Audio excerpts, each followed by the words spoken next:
What's up, y'all? It's the Black Saint Prince, Eli Moore here, and I thank you guys so much for checking out another video, and I thank you all so much for all support on my recent Life is Strange video, because that video copped out. It got 45 likes, well, excuse me, 45 views in 30 minutes that it was up, and I got 6 likes on it, so that makes me know that you guys want some more Life is Strange content.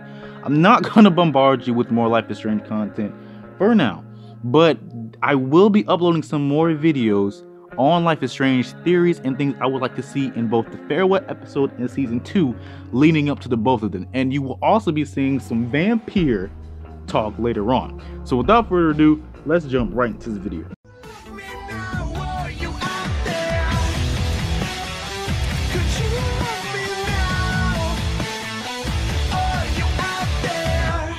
So, what is today's topic?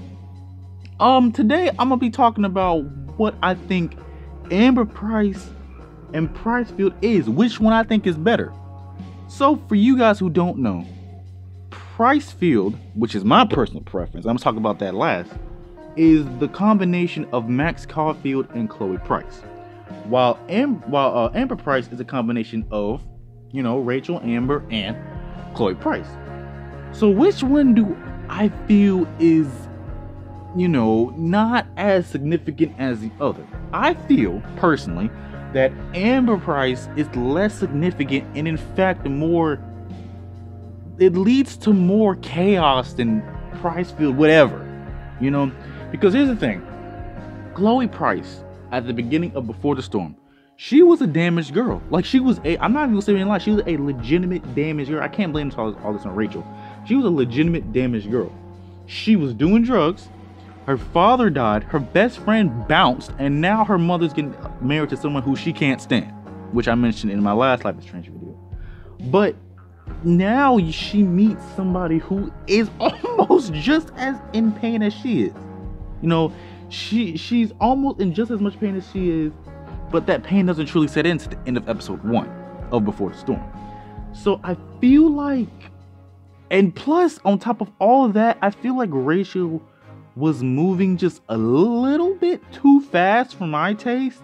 Because here's the thing, as soon as Rachel, well, the next day that Rachel and Chloe interact, it's almost instantaneous. Rachel is automatically just flirting with Chloe, you know, winking at her, you know, talking about her, telling her how she would look hot doing certain things.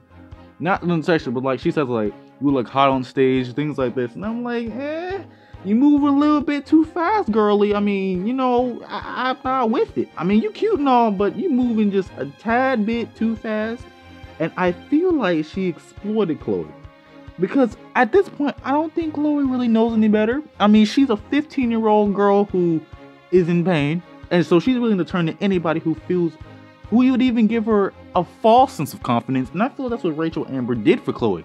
She gave Chloe a false sense of confidence and a false sense that somebody loved her back, which I think is really, really wrong on Rachel's part. I'm just like, why would you mess around with a girl who's already in pain and make it even worse? I mean, stuff like that happens in real life. Like, you have people who don't mind going out and finding people who are damaged and making them even more hurt and then leaving. Just what they do. And I feel like Rachel did that to Chloe. Like, she legitimately did that to Chloe, because if you see in season 1, when Chloe finds out that Rachel was messing around with Frank, she is hurt, yo. Like, she's legitimately hurt. She's messed up. She's like, why would you do this?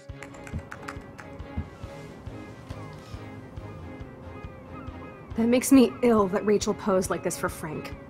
I wrote him love letters. I can't believe she was banging Frank. Rachel straight up lied to my face. Why didn't she say anything? Because I feel Chloe thought that what they had was real. Like, it was an exclusive. They were exclusive girlfriends. That it was just them two. And in Rachel's eyes, it obviously wasn't. She was messing around with people like Nathan Prescott. She was messing around with people like Mark Jefferson. She was messing around with Frank Bowers. And on top of that, she was messing around with Chloe. You know, But it could be that she was just pushing Chloe out because she felt herself slipping, but I don't think that's the case, because if Rachel hadn't told Chloe that she was messing around with Frank, then I don't really know. I can't really vouch for that, because she was messing around with 4 other people according to Life is Strange. Because here's the thing. Here's what I believe, right? I think she was messing around with Nathan to get that man's moolah, because Nathan and his family pretty much run Arcadia Bay. She was messing around with Frank because, like Nathan said, and Max, when Max was talking to Nathan, Nathan said that she was messing around with Frank to get homie stash. So, Rachel wanted Frank's stash. So I'm just like, well, I mean, I don't really feel bad for you that you messed around getting in the drugs cartel and all that junk. I mean, you messed around with somebody who ends and stuff real deep. So that's not cool. And then Frank felt like it was something real, because he even at the end of the game calls Rachel his lioness. And I'm like, all right, bet. Like, are you serious? And then she's messing around with Mark Jefferson. I personally feel like she had the most authentic relationship with, because in episode 1, you know that Rachel wanted to go to LA to be a model. And I feel like Mark Jefferson kind of gave her the idea that they were going to escape to LA together, even more so than Chloe did. Because with Mark Jefferson, you know, homie got money, homie got his own car.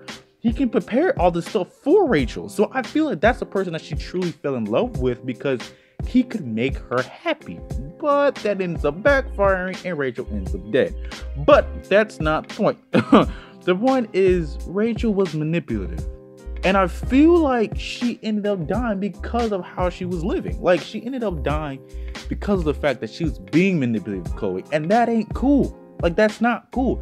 She was manipulative to someone who loved her deeply, like who truly did love her. And I feel like this is where Pricefield comes in. Pricefield, I feel, is authentic. Reason I say that is because they already have that best friendship. They already have that ground set. They already have that exposition, whatever you want to call it. They already have that set. So I feel like there could have been more of a story told with a romantic relationship between the two. But we only get subtle hints and see subtle things that make us feel like, okay, bet, like there could be something here. There could definitely be something here. One of the scenes, you know, in episode 3, you could get Max and Chloe to kiss, which, you know, I was down for that because I like Pricefield. I really like the idea of them two together. So of course I pressed it, you know, and it's not just the fact that 2 girls kissing. No, that's not it. I legitimately like the idea of those 2 together. Like, that's just me. Whereas also in that later on in the episode, I think, if not mistaken, you see in Max's diary, she feels like there's something more. She feels like there's something more that she feels towards Chloe after that kiss. That's episode 3 for one of those. But she feels like there's something more after that kiss. Which I'm like, okay, cool. Let's explore it. But you don't. The developers don't nod. They joke you. Because it's like, okay, I mean, can we have more? And there's not. The last thing you really get, 2 things, last things you really get of a confirmation almost that they could be, or they are, a romantic couple is if one of the endings where you don't romance anybody else at all in the game but Chloe, and you sacrifice Chloe and you get a kiss between the 2 of them, which I'm not down with, because as many times as I play the game, I will never sacrifice Chloe, ever. I will never sacrifice Chloe Price over Arcadia Bay. Arcadia Bay gets it every time when it comes to Arcadia and Chloe. That's just how I play. I mean, I can't do it. I can't will myself to do it. But if you sacrifice Arcadia Bay, Chloe says to Max, I'll always be here with you. And I'm like, good day in the morning. If that isn't confirmation that they could potentially have something special and something real, I don't know what is. But, you know, I feel like that's where they should have gone. I mean, honestly, that's my only gripe about this series. I feel like they should have gone with Pricefield over Amberprice, because there's even freaking fan art out here, you know, with Chloe getting Max to dye part of her hair. One of my favorite fan art pics of Pricefield is this picture where I think they're in Portland. I'm assuming they're in Portland. And it's a picture of them two. I think I'll probably include it in this video, but it's a picture of them two in front of a sunset, and it is one of the prettiest things I've seen of any sort of Life is Strange fan art. And it has Max with a couple strands of blue hair, and Chloe's looking at her, and she's wearing Rachel's necklace, which is understandable because that was her first love.